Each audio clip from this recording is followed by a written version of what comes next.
G'day fellas, how you doing? In Exile GDR here. This week we're running through Dragon Trail Seaside in the Group 4 WRX.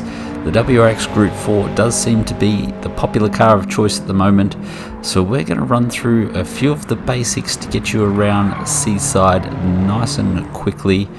A couple of key characteristics, 4 slow corners, 3 of them are U-turns. We're going to try and explain how to get through there, keeping the apex speeds nice and high. A couple of flip-flop fast sections where it's really important to get the line, your lift-off and turn-in points right. So we'll run through a couple of those as well. Also, Dragon Trail Seaside is famous for the death chicane, so we're going to super slow-mo through there and hopefully give you a line that works. So without further ado, let's jump on board. For the start, I run nice and wide all the way to the end of the curbing before turning in. This gives us a nice early wide open throttle to start the qualifying lap. I like to run pretty much the aerial straight under the D. That gives us good balance for turn 1 between minimal tyre scrub and minimum distance to turn 2. So as soon as we come around 1, we're looking for the black mark in the red concrete. That is my brake marker. We're going to go out onto the curb, really open up turn 2, because turn 3 is straight away. We need to be right on wide open throttle from the apex and beyond, so that line really opens up the second part of this corner and allows you to do that. If you brake too late and or eat too much curb, we're going to be lifting off the throttle around turn 4 there. Not ideal at all. So on the run down to the first of the aforementioned chicanes, this is a fast right-hander. Can be taken in 5th without using the curb at full speed. A safety lift if required. Braking as that yellow marker disappears. Down into 3rd, not 2nd. A really wide radius for this corner keeps that apex speed nice and high. We can use plenty of that curb on the exit. I see a lot of blokes flying through here, late on the brakes, dodgy dive bombers down into 2nd. That is 20 kilometers an hour slower on the apex. Takes ages to get back on the throttle. That is not how we want to do that.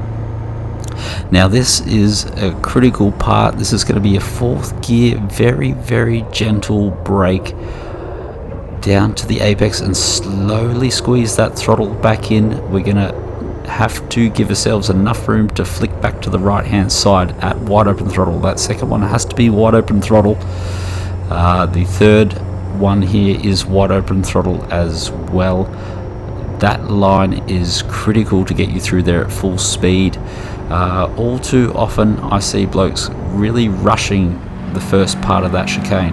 So really high speed, you rush it, get back open the wide open throttle early, you're going to run wide. Now we're going to have to lift off for the second part of that chicane.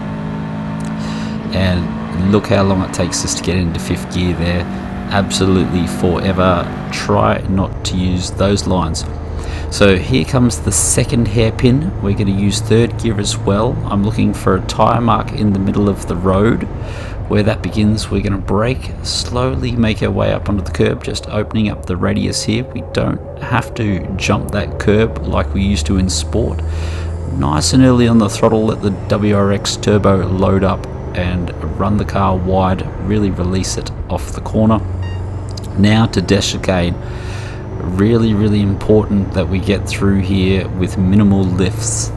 So on controller we are lifting, and that just puts a nice little bit of weight, so it's an earlier than you think lift here, so we get bite on the front tires, turn in nice and early.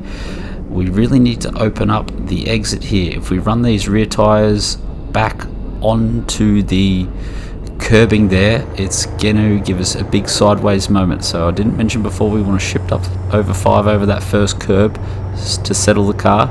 If we lift off too late here and or brake, we're going to slide, and that's not going to allow us to open up the exit. We'll bump the rear tires and we double bounce ourselves off the curb. So really important to get the nose in nice and early for death chicane. And now the final U-turn. Very similar to the way that we started. We're going to run wider than the Gran Turismo line, and we're really trying to come back. On this particular example, we eat a little bit too much curb here. It sort of unsettles the car just a touch. A little bit less curb than that would be ideal. We had to take a bite. Once again, I see blokes coming in here, taking a mouthful of curb, and that really unsettles the car. She's no good like that. Really have to be gentle down to the apex and beyond. So on controller, a 147.5 is definitely possible. We are on TC0 for those laps because I don't think the four-wheel drives need traction control.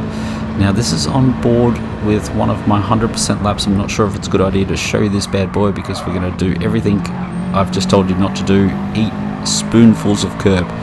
So these is an example of how much curb you're going to have to start to take. So we can eat that curb there as well.